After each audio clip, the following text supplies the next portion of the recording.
Hello, everybody. Welcome to the live session. Today is Monday, September 11th. Hope you're having a great day. And let's see what's happening. I see a bounce across the board. And let's start with NDX. If you have any questions, anything you want me to review, just put a comment in the chat box. I will review. What I will do is I will review the entire market and some commodity stock. Probably gonna spend 10 minutes to go through how everything is, and then you can ask questions. Then I'll review any questions people have, and yeah, and then we'll go on from there. So NDX, this is weekly chart. Let me know if you guys can hear me okay. Sometimes, I keep recording and people cannot hear me, so I'll put a comment. Okay, so NDX, this is weekly chart, and you can see if people who are watching, who watch my videos, they know exactly this chart. I show it every other day, and you can see, focus on my cursor, focus on these green lines and red lines. You can see in a bull market, on Nasdaq especially, price always go in these green band and red band and then bounce. Okay, so in a bull market, this was just an example. 2016 bull market, every time price goes inside bounce, you can see it sometimes touches the green line, also touches the green line and bounce, and sometimes go below green line, touches red line and then bounce. So you can see the pattern here. Okay, every time it's either touching green line or it's going below green line, touches red line and then bounce. Okay, so you got the idea. So now back to where we, okay, even this bull market, you can see 2020 bull market price always goes inside, touches green line, bounce, touches green line, bounce, and sometimes the worst case it touches red line. Okay, so now where we are now, let's zoom in. You can see we already touched green line. All right, so I draw two scenarios. This is weekly chart. First scenario is we'll fill these gaps. Actually, if I go to 1 hour chart, I think we did, or we are very close to filling. Still this gap is not filled. It's at 15,505. Other gap is around 15,717, and the third gap, the final gap, is around 15,827. All right, so that's on Nasdaq. So let's go back to weekly chart. So there are two scenarios. All right, so which are marked here. So first scenario is we already seen the bottom, and now we're going heading higher to new all-time high. This is green line, and we're gonna go above 16,748 by the end of the year. Okay, so that's the first scenario. Second scenario is we will get a pullback, so there are some gaps to be filled. Okay, will not break previous high. Will, you can see this yellow line. So second scenario is sometime maybe this week, next week, I don't know. We'll get a pullback. We'll make a higher low. Okay, so I think this low most likely is the low for this year left now, and I think we just make a higher low, come back, touch this green line. So green line is right now around 15,006, and red line is around 14,187. So we can make a higher low, and then we're going higher. So no matter how we go, because September seasonality wise is a bearish month, so we could get a pullback in September, and that's it, and then we go higher. All right, so no way, no matter how we go, the end result is new all-time high. Because this is a bull market, do not listen to media. I know there's a lot of issue, a lot of concerns with Fed raising rates. The CPI data coming on Wednesday. It's all gonna be just bullshit. Okay, so just remember the end result. So if you can hold, like in a bull market, we can look at stock like Tesla, 10% up. This only happens in a bull market, guys. Okay, this does not happen in a bear market. Okay, so we are in a bull market, so just remember, and be very careful shorting if you want to short. Okay, so again, I want to put that NDX chart. If you want to short, be very careful shorting, take quick profits. All right, so I just wanted to show you that. And then now I want to go to daily chart, and I want to do something. Let me just double check. uh, I want to do a review side by side. uh, let's see here. What I'm going to do is use my indicators and do a side by side comparison. Okay, so let's go with the Nasdaq 100. And you can see on the left side what we have is a short-term indicator. Okay, let me fix this because this is a big screen. Let me see how we can do this. Oops, no, I don't want to cancel. You can see here. Okay, so let's try this. Yeah, let's try this. Okay, so on the left side is short-term chart, and these are basically focus on. Let me fix something here on my indicator. Let me get rid of this, so you don't have to worry about hell moving average. And let me zoom back to this. Okay, now we got it right. Okay, so these lines, these are short-term charts. So basically focus on red lines and green lines. So red lines are resistance lines. There are three resistance for each stock: first standard deviation, second standard deviation, third standard deviation, and there are three buy lines: first standard deviation, second buy standard deviation, third. So we buy on green lines and we sell on red lines. Okay, so you can see here if I zoom out a bit, this is Nasdaq futures. Okay, you can see every time it goes to red it sells. Okay, so at minimum whenever we are at the red zone, minimum target is white line, neutral line, and you take profits from there. Okay, so every time we hit red zone we short, or every time we come near to green zone we buy, and the minimum target is this neutral line. So we can easily make like 0.5 to 1% every day. Okay, this indicator is very powerful. You can see even where we are now. Look, you can see today what happened. You can see today at 9:30 we were here, and I in the morning, you guys can see my video. Actually, it's still posted.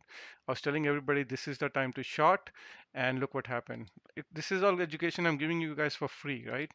You can just go watch my videos pre-market, and I'm sharing where the futures are, and I'm telling you what's happening. And I told everybody this is the time, we will get a pullback, and this is the area to short. So easy 0.7% profit.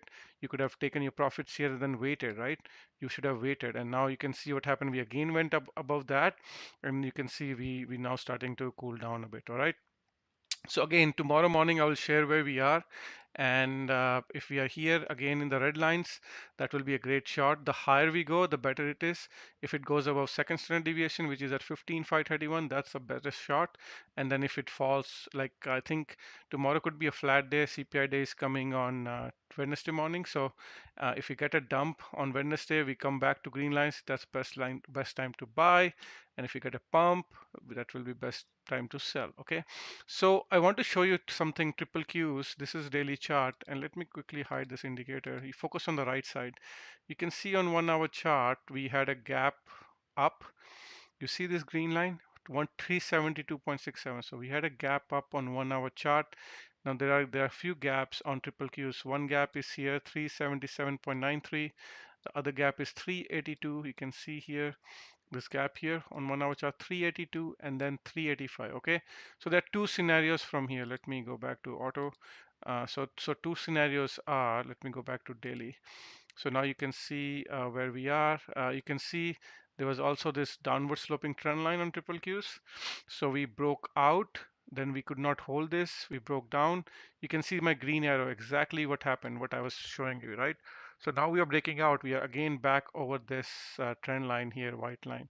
So now we are heading higher, but we left a gap, which is around 372. Okay, that gap will be filled.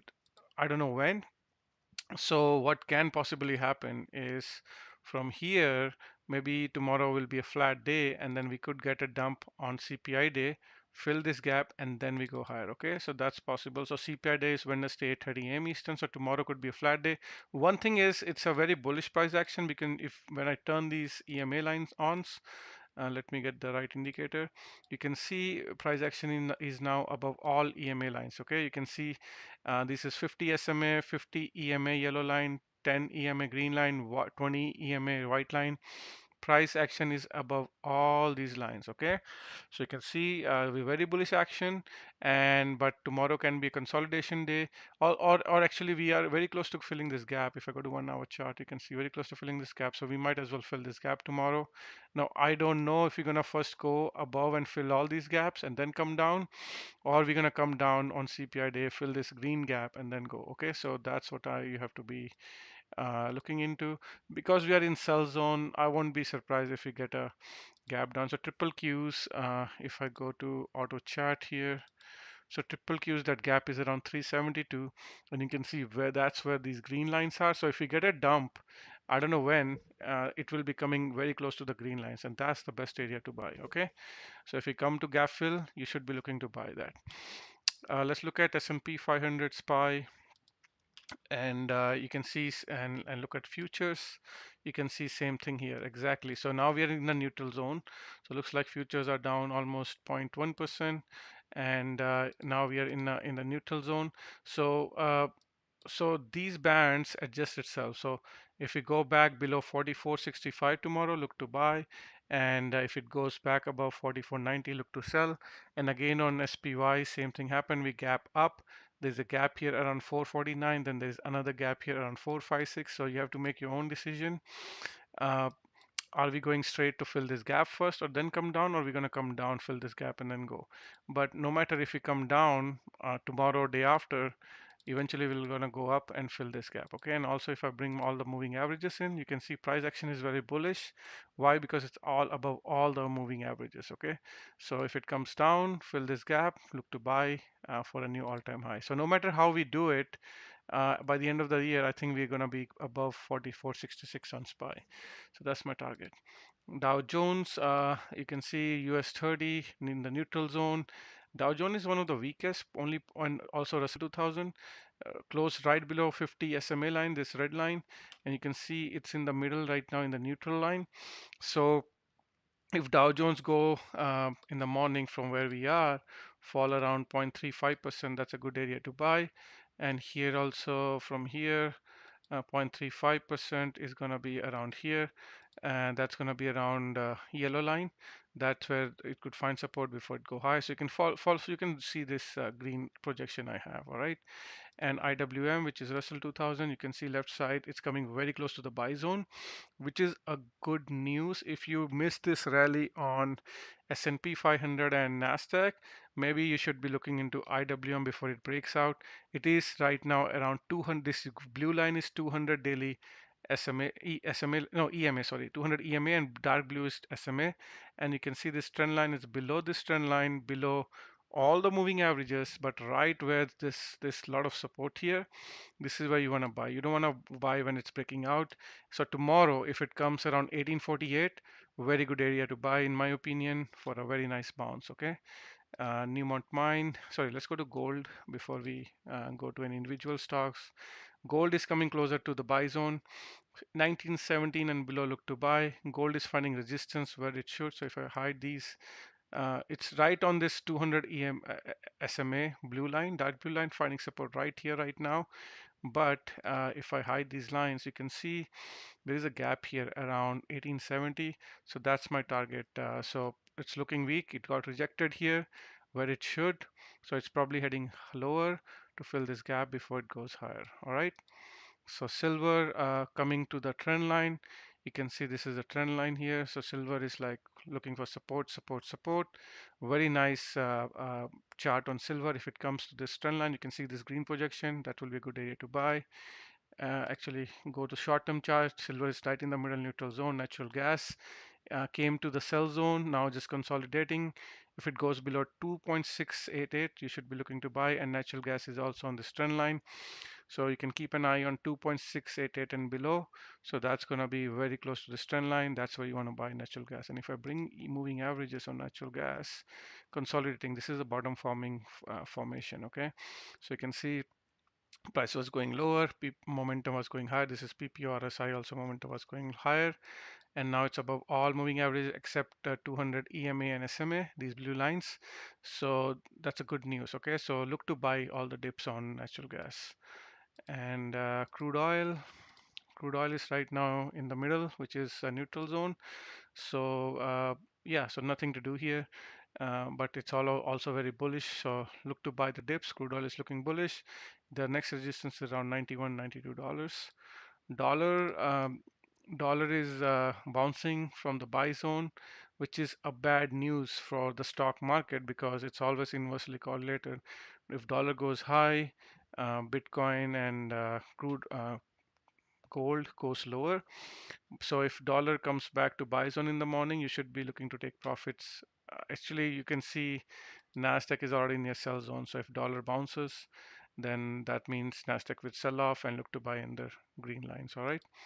Bitcoin, a massive dump. and let's see what happens. So I did get a sell signal, which is not a good news for Bitcoin, which is a very, very bad news. If you are a bull, if you're shorting, then sure, it's a good news for you. But it's very, very oversold. You can see this dump I got on Bitcoin came below third standard deviation, which is very, very, very rare. Okay, and you can see we made a new low on 1 minute chart with higher momentum on PPO and RSI. Now after this dump, these bands are telling me we are in the buy zone. All right, and this long-term daily chart is telling me actually it is also in the buy zone. You can see this whole vertical. You can this support area. The support area we're right here. Okay, so did it make a new low? Not yet. So you can see it's right in the buy zone, and actually it's not following this trend. So I have to delete this now because this line is not applicable anymore. So you can see this is was a support here in May 2016, then broke down, became resistance, broke down, and then it turned this area as a support around 20K. Then what happened? Then broke out, came back, tested this in the support area, then again made a new high, and now we are again back to support. Okay, so this whole area is a support. One thing to note on Bitcoin, like the only issue is I got this red dot. Every time I get that red dot, you can see what happens after. On the other side, when I got red dot, you can see this day here, this candle, 15th of August. I got the red dot, and from that day, Bitcoin dumped 14%. Okay, you can see what happened here when I got a red dot. This day was 14th of July, and from there until I got so this candle until I got green dot right here. Okay, so the dump was almost 8%. Okay, so what I'm saying is I don't know. This is a bearish news. Okay, and also you can see now PPO is now touching very close to the uh, let me show you here. If I zoom in, you can see it's pointing downwards. Still did not flip, but if that flips, that's going to be really, really bearish for Bitcoin. So I think Bitcoin's last defense is to get a pump, and I really want to see this red dot turning into green dot, sorry, for a reversal. Okay, so PPO is showing, this indicator is showing still not crossed yet, but if it crosses, it's going to be really bearish for Bitcoin. And then I want to show you a gap on Bitcoin, which is, let me show you futures if I can find that here. You can see BTC, it's telling you the gap is here on futures. This is around 20K. You can see this day. This is futures gap. All gaps are filled.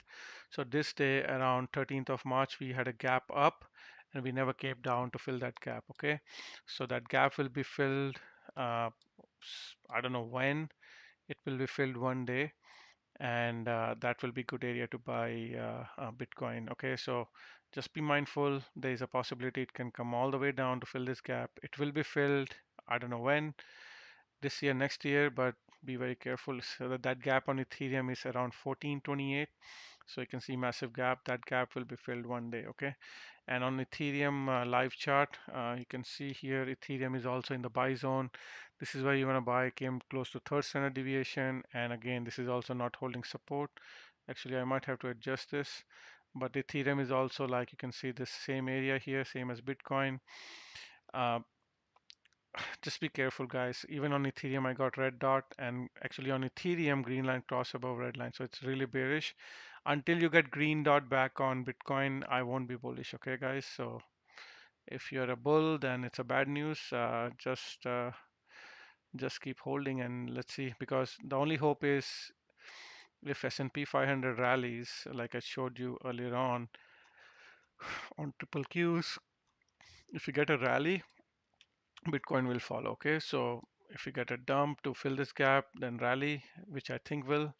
By the end of the year, we should have new highs. So I think eventually Bitcoin one day will rally very, very fast. All right.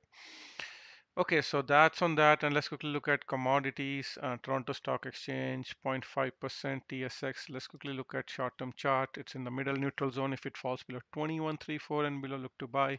Hang Seng Index, which is China, right on the buy zone right now. Actually, this is live market, 17971 and below, look to buy. Finding resistance in this area and not able to cross it. Okay, so finding resistance going down until it crosses above this 18937 and up. I'm not bullish. Okay, Bond, let's quickly look at bond markets. I think it already made a low. It's near neutral zone. If it falls below 109.16, I'll be looking to buy. Okay. Copper, massive move today. It came to buy zone. You can see if I zoom in, yesterday it came to buy zone, massive pump after that. So everything is looking good for copper. Short term, we are near sell zone, so I'm not interested to buy. I will wait for it to fall below 3.75. Okay. Palladium is right in the buy zone, and you can see even short term we came very close to buy zone. Now consolidating the neutral zone. If it if it goes below 18, 1183 and below, look to buy. Wheat turning green, but again back testing this trend line. Just keep going lower, lower, lower. Made a new low, but you can see what's happening. We still have higher momentum on PPO and even RSI. Okay, so it's just testing patience, and you can see in short-term chart very close to, well, actually it's below first standard deviation. So this is the best time to buy wheat in my opinion, and I think long-term it can pump any day. Corn is consolidating in the neutral zone short term, so wait for it to fall below 4.8 to buy again. Soybeans, let's quickly look at soybeans here in the sell zone. So short term is in the sell zone, but I think long term we are near very good support. All right. Sugar, sugar is in the neutral zone, so it's buy the dip. Look to buy all the dips. And let's look at gold miners. GDX had a pump day today, bouncing from the neutral zone. If it comes to 29.06, look to sell, but very, very nice in the middle. Okay. Uh, this gap, it gapped up. If I go to 1 hour chart here, I want to show you gapped up. This gap will be filled, so look to buy on the gap. Okay, so I'm bearish on gold short term. So there are two gaps which I want to buy on. So one gap is at 28.42, second gap is around 27.97.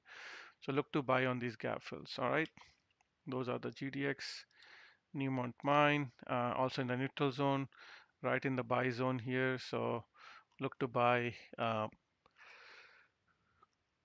This is where you should be looking to buy gold and gold miner stocks. Okay, that's what I'm trying to tell you. Let's quickly look at some tech stocks. Apple.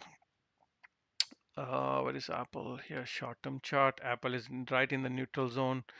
Now the gaps are not filled. Let's bring in moving averages and see if we can get some another clue. You can see it's finding resistance. The good thing is it's back on this trend line. Apple is back on this white trend line. You can see it broke down a couple of days ago. Now back on this trend line, looking to fill this gap. 181.5 to 189, multiple gaps. Okay, I don't know when that will be filled, but if CPI is bullish, we could try to attempt to fill this gap. But short term, Apple wait to buy below 177.53. Tesla, massive pump, Morgan Stanley upgrade, right near third standard deviation. This is where you want to sell Tesla. If you have profits, look to take profits. The reason is this massive gap will be filled. I just don't know when. Are we going to fill this upper gap first, earnings gap? Maybe we'll fill that first, then come down. I just don't know. Okay, so just be, this is short term is telling me it's very oversold and we need to take profits on Tesla. Microsoft also touched the sell zone and just consolidating, and it's struggling to go above this trend line, white line. So yeah, until that happens, it's let me bring in moving averages. Actually, short term today was looks like a breakout on Microsoft because above all moving averages. So this EMA lines are telling me 1 hour chart we had a gap up. You can see this gap up, so Microsoft can come down, fill this gap, and then go higher. All right. Google short term looking above neutral line, so look to sell at 138.59, look to buy below 135. Google is very bullish, looks like a full bull trend. All moving averages are pointing to upwards, looking to fill this gap at 141. Facebook also same thing, looking very bullish, holding this white trend line and now above all moving averages, but short term it's near sell zone. Amazon, you can see Amazon, amazing big candle here. Wow. But its gap is still here, but you can see what's happening.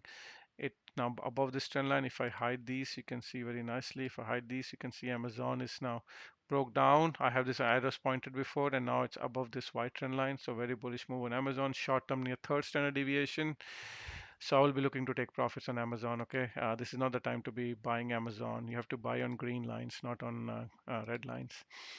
Netflix in the neutral zone, so looks nice. Buy the dip above all moving averages. Let's quickly bring those in. Above all moving averages, everything is good. Snowflakes, short term up 2.4%. Actually, if I go to 1 hour chart, did it fill this gap? No, another gap left today, but that's okay. It has still ways to go. Short term also near sell zone. Nvidia. Oh, Nvidia is down. Very interesting. Below this trend line, but it's finding support. So actually, I'm going to delete this. This was not a perfect trend line, so I'll delete this. But it's finding right. This yellow line is. Let me bring short-term chart. So it's very near to buy zone. So this is where you want to buy 448 and below. Look to buy Nvidia. The good thing is it's holding support on this red and white. Sorry, yellow 50 EMA, red is 50 SMA, and AMD. Short term near buy zone. Wow, it came to the buy zone. Very good time to buy AMD here, and now just still below all the moving averages. So yeah, not that bullish on AMD yet. Okay, guys, that was the entire market review. VIX. Let's go to 1 hour chart. Looks like 1 hour chart. This gap is filled, so I can delete this. There's another gap here around 13.1, this gap, so VIX can go down from here. It can sell a little bit more lower like this green line. If it goes lower, then it's gonna be, this is inverse correlation with S&P 500. If it goes lower, S&P 500 will go high, or if it goes high, then S&P 500 will go lower. All right, guys, so that's the market update. Let's see if you guys have any questions. BTC, I already covered BTC, Alex, so let me know if you have any other questions. And actually, I'm gonna put one chart here. So Kunal, is there a fixed time when you send daily updates or do live charts? No, it's not daily updates. Usually end of day, Kunal. It's the time schedule is really messed up, but whenever I get a chance, usually around 6 to 7 p.m. Eastern, I'm looking to, uh, uh, yeah, in 6 to 7 p.m. I'm looking to come live, but or provide daily update. Yeah, I can look into some fixed schedule, maybe after 7 or 8. Yeah, maybe 8 p.m. Eastern. That will be good. That will give me some time, and you guys can come in and ask any questions you guys have. So I'll do maybe like, I'll think maybe I will do like 8 p.m. Eastern. That's easy, and then I'm away from all responsibilities, and I can do an update that time. Okay, guys, I don't see any other questions. So good luck. I wish you all the best, and I'll